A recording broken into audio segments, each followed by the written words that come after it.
আসসালামু আলাইকুম। আজকে আমি রান্না করব গরুর পা। প্রথমে আমি গরুর পাটা ভালোভাবে ধুয়ে নিলাম। তারপর এখানে সরিষার তেল, এরপর মাংসর মশলা, তারপর আদা রসুন বাটা, এরপর মশলা এখানে সব ধরনের মশলা আছে, পেঁয়াজ, টমেটো, পেঁপে, আলু, মিষ্টি কুমড়া। প্রথমে আমি পাতিলে ভালোভাবে উঠে নিলাম, এটা প্রেশার কুকারে উঠালাম। আসলে সুন্দর করে ধুয়ে প্রেশার কুকারে উঠে নিলাম। প্রথমে দিয়ে দিলাম পেঁয়াজ কুচি, তারপর দিব আলু, একটা আলু সাইজ করে কেটে নিয়েছিলাম। তারপর দিলাম মিষ্টি কুমড়ার, তারপর দিয়ে দিব টমেটো কুচি আর পেঁপে কুচি করে রেখেছিলাম গোটা গোটা করে, সেটা দিয়ে দিলাম। এরপর অ্যাড করব এখানে বাদাম। আমি এখানে চীনা বাদাম নিয়েছি, আপনারা যে কোনো বাদামের পেস্ট দিতে পারেন। আদা রসুন বাটা দিয়ে দিলাম। এরপর দিয়ে দেবো মাংসের মশলা, তারপর এখানে অ্যাড করব হলুদ গুঁড়ো, জিরে গুঁড়ো, লবণ, লাল মরিচের গুঁড়া, ধনিয়া গুঁড়া।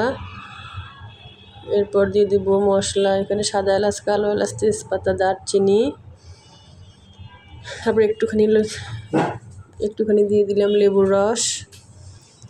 এরপর দিয়ে দিলাম সরিষার তেল। এরপর ভালোভাবে মিশিয়ে নিব। এখানে এরপর আমি হাত না দিয়ে ভালোভাবে এটা মিশিয়ে নিব। তারপর দিয়ে দিব একটু পানি দেওয়ার পর এটা আমি ঢাকনা দিয়ে ঢেকে 15টা সিজ দিয়ে নিব। আমার সিজ দেওয়া হয়ে গেছে। এরপর ঢাকনাটা খুলব। তারপর আমি এটা সুন্দর করে পেঁয়াজ রসুন দিয়ে আমি তেলানি করে নিব। প্রথমে দিলাম সরিষার তেল, তারপর দিলাম জিরা, এরপর দিয়ে দিলাম পেঁয়াজ কুচি, রসুন কুচি। এরপর আমি এটা সুন্দর করে ভালোভাবে নেড়ে চেড়ে ব্রাউন কালার করে নিব।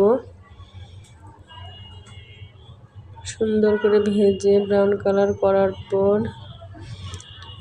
এর মধ্যে অ্যাড করব সে কষিয়ে রাখা পাগুলা।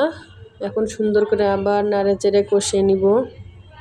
আসলে এটা রুটির সঙ্গে খেতে অনেক ভালো হয়, আপনারা ট্রাই করে দেখবেন বাসায়। এরপর একটু গরম পানি অ্যাড করলাম। এই গরম পানিটা নেড়ে চেড়ে দেওয়ার পর সুন্দর করে বলক ওঠার পরে দিয়ে দিলাম জিরা গুঁড়া। জিরাটা আমি ভেজে রেখে গুঁড়া করে রাখছিলাম, ওটাই উপরে দিয়ে দিলাম। এটা আসলে আমি রুটির সাথে খাওয়ার জন্য করছি, আপনারা ভাতের সাথেও খেতে পারবেন। আজকে এই পর্যন্ত, আল্লাহ হাফেজ।